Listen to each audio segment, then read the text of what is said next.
Chers amis, c'est avec bonheur que je vous retrouve maintenant pour continuer notre étude sur le texte d'Apocalypse. Mais là, vraiment, nous allons rentrer pour la première fois dans la vision de Jean. Et je vous invite à lire ce qu'est cette vision inaugurale, car vous comprenez bien qu'elle va donner le ton de tout le livre. Eh bien, lisons ensemble au chapitre 1, les versets 12 à 21, tout en nous rappelant que si c'est la vision inaugurale de l'ensemble du texte, c'est aussi et spécialement la vision inaugurale des 7 églises. Apocalypse 1 et au verset 12. Je me retournai pour connaître quelle était la voix qui me parlait, et après m'être retourné, je vis 7 chandeliers d'or. Et au milieu des 7 chandeliers, quelqu'un qui ressemblait à un fils d'homme, vêtu d'une longue robe, et ayant une ceinture d'or sur la poitrine. Sa tête et ses cheveux étaient blancs comme de la laine blanche, comme de la neige. Ses yeux étaient comme une flamme de feu. Ses pieds étaient semblables à de l'airain ardent, comme s'il eût été embrasé dans une fournaise, et sa voix était comme le bruit des grandes eaux. Il avait dans sa main droite 7 étoiles. De sa bouche sortait une épée aiguë à 2 tranchants, et son visage était comme le soleil lorsqu'il brille dans sa force. Quand je le vis, je tombai à ses pieds comme mort. Il posa sur moi sa main droite en disant « Ne crains point, je suis le premier, le dernier et le vivant. J'étais mort et voici je suis vivant au siècle des siècles. Je tiens les clés de la mort et du séjour des morts. Écris donc les choses que tu as vues, celles qui sont et celles qui doivent arriver après elles. Le mystère des 7 étoiles que tu as vues dans ma main droite et des 7 chandeliers d'or. Les 7 étoiles sont les anges des 7 églises et les 7 chandeliers sont les 7 églises. Jean va donc se retourner pour savoir qui l'interpelle avec cette forte voix, comme le son d'une trompette. Il ne voit pas d'abord de personnages. Ce qu'il voit d'abord, ce sont des chandeliers. Et il va voir au milieu des chandeliers quelqu'un circuler, mais il ne semble pas que ce soit ce personnage qui l'interpelle. La preuve, me semble-t-il, nous en est donnée quand nous entendrons la même voix au chapitre 4 et au verset 1er. Après cela, je regardai, et voici une porte était ouverte dans le ciel. La première voix que j'avais entendue comme le son d'une trompette et qui me parlait, dit « Monte ici, et je te ferai voir ce qui doit arriver dans la suite. » Le texte nous a avertis. Dieu a donné sa révélation à Jésus qu'il a donnée à l'ange, et c'est l'ange qui la donne à Jean. Il est donc probable que cette voix qu'il entend, c'est la voix de l'ange. Après, nous verrons comment il est interpellé par Jésus. Alors, il nous faut bien remarquer que ce qu'il voit en premier, ce sont les 7 chandeliers d'or. Évidemment, pour lui, cela évoque le sanctuaire qu'il connaît bien, avec son parvis, son lieu très saint et son lieu saint. Et vous avez là un schéma qui vous indique comment était orienté le sanctuaire du désert. Il était ouvert vers l'est, et vous pouvez voir que le lieu saint s'ouvrait vers l'est. 2 fois plus long que le lieu très saint, qui était une pièce cubique Et ensuite, vous voyez que cette tente, puisque c'était une tente, était au milieu d'un parvis, et le parvis était lui-même entouré d'une palissade. Il ne s'agit plus du sanctuaire terrestre. Le sanctuaire terrestre a été détruit. Et quand les armées romaines ont envahi Jérusalem en l'an 70, le général Titus n'a pas réussi à contenir ses soldats et à éviter la destruction du temple. Mais ce qui nous intéresse ici, c'est le sanctuaire céleste. Et par conséquent, l'idée majeure qu'il faut retenir, et que nous avons déjà vue dans la structure, c'est que tout va se passer dans le sanctuaire céleste. Et on va suivre Jésus comme sacrificateur, comme grand prêtre dans ce sanctuaire céleste. Ce sont toutes les introductions au septenaire qui vont nous le montrer. Donc au milieu des 7 chandeliers, il voit quelqu'un. Notez que ce n'est plus un chandelier à 7 branches, mais 7 chandeliers. Ce qui nous montre qu'il n'y a plus un peuple qui était le peuple d'Israël, qui est le témoin de Dieu, qui doit éclairer le monde. Ce sont 7 chandeliers. L'économie a changé. Nous ne sommes plus dans l'époque où le peuple d'Israël représentait Christ et devait représenter Dieu, mais nous sommes à l'époque de l'Église. Et il nous faut changer d'époque. Et Jean le comprend bien quand il voit 7 chandeliers au lieu d'un. Et il va voir au milieu des chandeliers quelqu'un qui ressemblait à un fils d'homme. Alors Jésus s'est appelé lui-même fils d'homme. On l'a appelé, ou il a accepté le titre de fils de Dieu, mais il s'est appelé lui-même fils d'homme. Et je vous invite à regarder dans l'évangile de Matthieu, au chapitre 16, comment il interpelle ses disciples sur ce sujet. Matthieu 16, 13. Jésus étant arrivé dans le territoire de Césarée de Philippe, demanda à ses disciples, « Qui dit-on que je suis, moi, le Fils de l'homme » Et ils répondirent, et les uns disent que tu es Jean-Baptiste, les autres Élie, les autres Jérémie, ou l'un des prophètes. Et vous, leur dit-il, qui dites-vous que je suis ? Simon, Pierre répondit, tu es le Christ, le Fils du Dieu vivant. Ce que Pierre dit de lui, c'est qu'il est le Fils de Dieu, mais lui se présente comme le Fils de l'homme. Et il est vêtu d'une longue robe et il a une ceinture d'or sur la poitrine. Ces choses-là sont les attributs du grand prêtre. Et je vous invite à voir ce qu'était le vêtement du grand prêtre dans le livre de l'Exode, au chapitre 28, au verset 4.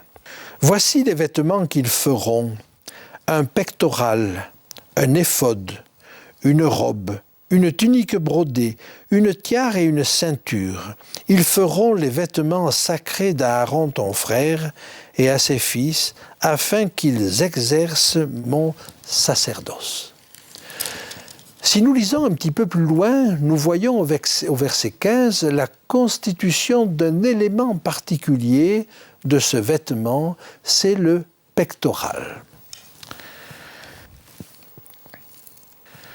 Tu feras le pectoral du jugement artistement travaillé. Tu le feras du même travail que l'éphod. Tu le feras d'or, de fil bleu, pourpre et cramoisi et de fin lin retors. Il sera carré et double, sa longueur sera d'un empan et sa largeur d'un empan. Tu y enchâsseras une garniture de pierre, 4 rangées de pierres. La première rangée, une soie-d'oine, une topaze, une émeraude. Seconde rangée, une escarboucle, un saphir, un diamant. Troisième rangée, une opale, une agate, une améthyste. Quatrième rangée, une chrysolite, un onyx, un jaspe. Ces pierres seront enchâssées dans leur monture d'or. Il y en aura 12, d'après les noms des fils d'Israël. Elles seront gravées comme des cachets, chacune avec le nom de l'une des 12 tribus. Si nous allons un petit peu plus loin, au verset 29, il nous est dit ceci. « Lorsqu'Aaron entrera dans le sanctuaire, il portera sur son cœur les noms des fils d'Israël gravés sur le pectoral du jugement pour en conserver à toujours le souvenir devant l'Éternel. » Quand Aaron officiait, il portait sur son cœur le peuple d'Israël. Eh bien, de la même manière, quand Jésus officie dans le sanctuaire céleste, il a une ceinture d'or sur sa poitrine, ce qui ressemble au pectoral, c'est-à-dire qu'il porte sur son cœur l'Église, tous ses enfants, tous ses frères et sœurs. Le texte nous dit ensuite au verset 14 que sa tête et ses cheveux étaient blancs comme de la laine blanche, comme de la neige. Alors c'est un signe de sagesse. Et l'âge a toujours été considéré comme un signe de sagesse. Mais c'est une prérogative, c'est une caractéristique qui est reprise du prophète Daniel. Et je vous invite à lire dans le livre de Daniel, au chapitre 7, ce qui nous est dit. Verset 9. « Je regardais pendant que l'on plaçait des trônes, et l'Ancien des jours s'assit. Son vêtement était blanc comme la neige, et ses cheveux de sa tête étaient comme de la laine pure. Son trône était des flammes de feu, et les roues comme un feu ardent. » En réalité, pour commencer le jugement, puisque c'est le jugement qui va commencer, il faut de la sagesse. Eh bien, Christ a cette même sagesse. Une fois de plus, il a la même caractéristique que le Père. Le verset 14 nous dit que ses yeux étaient comme une flamme de feu. Et on va voir qu'il a encore les jambes comme de l'airain. Alors ces caractéristiques, nous les trouvons déjà dans l'Ancien Testament, par exemple dans le livre de Daniel, au chapitre 10 et au verset 5. « Je levai les yeux, dit Daniel, et je regardai. Et voici, il y avait un homme vêtu de lin, et ayant sur ses reins une ceinture d'or d'Uphaz. Son corps était comme de chrysolite, son visage brillait comme l'éclair, ses yeux étaient comme des flammes de feu, ses bras et ses pieds ressemblaient à de l'airain poli, et le son de sa voix était comme le bruit d'une multitude. » La description est tellement saisissante qu'on peut comprendre à travers cela que le personnage que Daniel a vu n'est autre que Jésus. Ce personnage, d'autres prophètes l'ont vu. Et le prophète Ézéchiel en particulier, et nous voyons cela dès le chapitre 1er, a certainement vu le même personnage. Nous pouvons lire au verset 27 ce qu'il en est. Ézéchiel.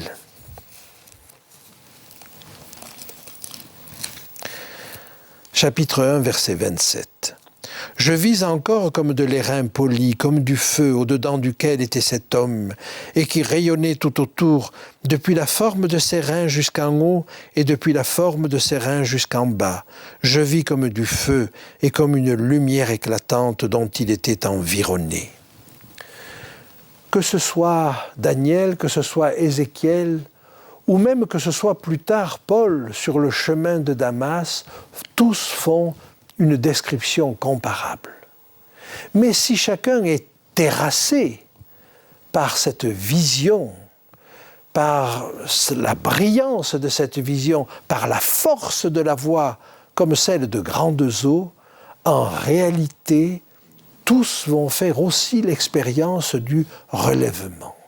Chacun est terrassé, mais chacun va être relevé par une voix douce et mélodieuse. Et nous pouvons lire cela un petit peu plus loin dans le texte qui nous est proposé au chapitre 1 et vers le verset 16. « Il avait dans sa main droite 7 étoiles, De sa bouche sortait une épée aiguë à 2 tranchants, et son visage était comme le soleil lorsqu'il brille dans sa force. Quand je le vis, je tombai à ses pieds comme mort. Il posa sa main droite en disant « Ne crains point, je suis le premier et le dernier et le vivant. J'étais mort et voici je suis vivant au siècle des siècles. Je tiens les clés de la mort et du séjour des morts. » Si je reprends la description qui nous est faite là, de sa bouche sortait une épée à 2 tranchants. On verra ces caractéristiques reprises dans les églises, mais une épée aiguë à 2 tranchants, nous en trouvons la définition dans l'Épître aux Hébreux, au chapitre 4 et au verset 12.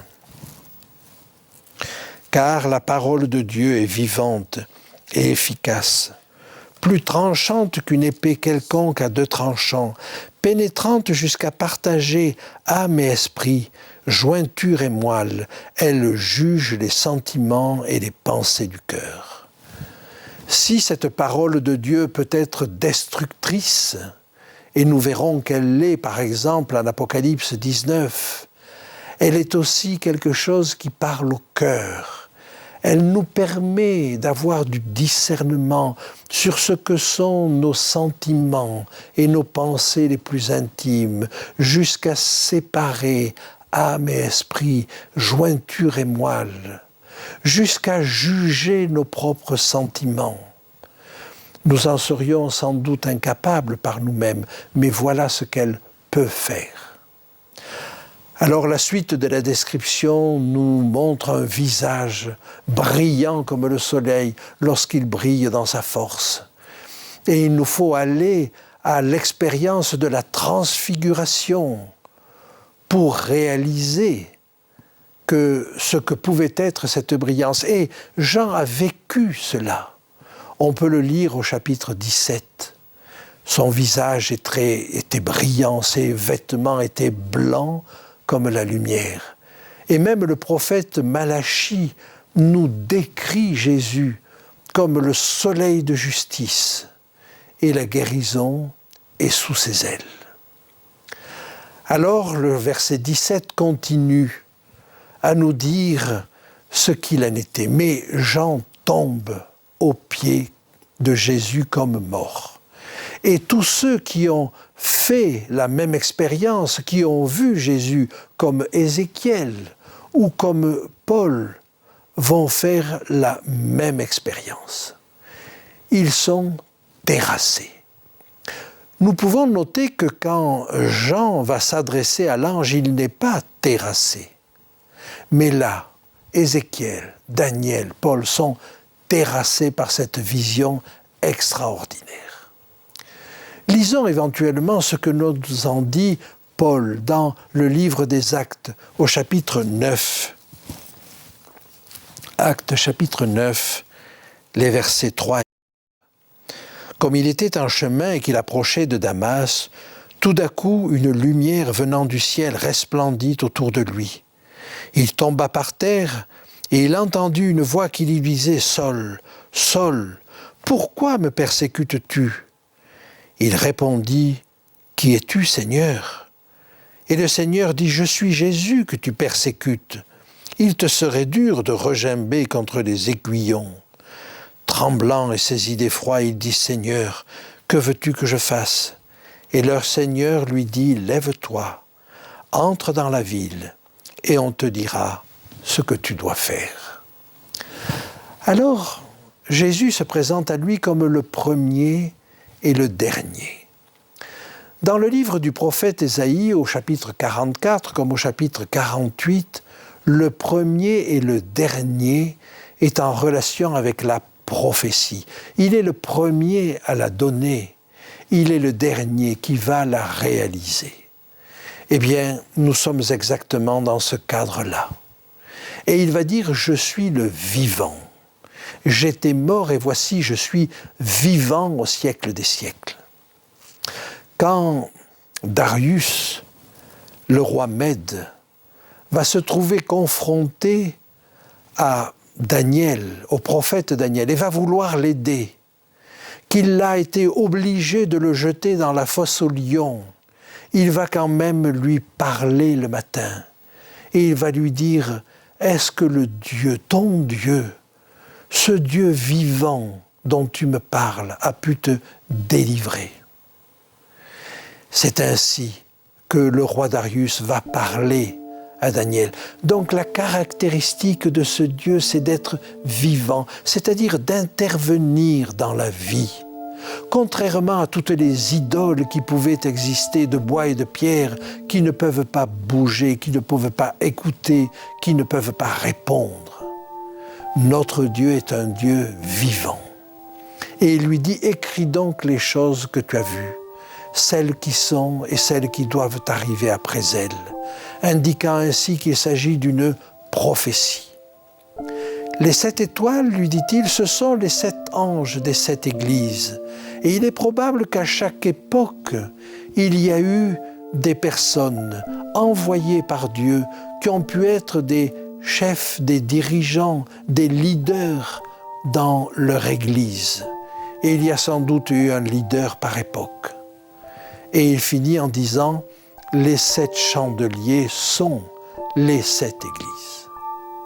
Alors, face à ces 7 chandeliers que nous trouvons en début de vision et que nous trouvons à la fin de vision, nous pouvons nous poser la question, est-ce que je suis un chandelier?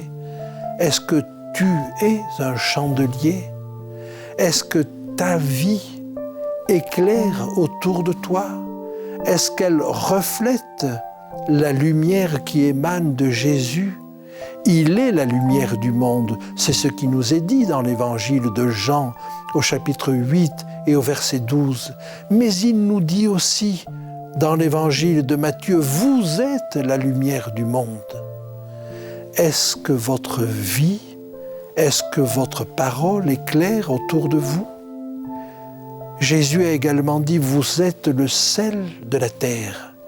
Est-ce que notre vie, est-ce que nos paroles, est-ce que le message que nous donnons autour de nous donne du goût à la vie de ceux qui nous entourent?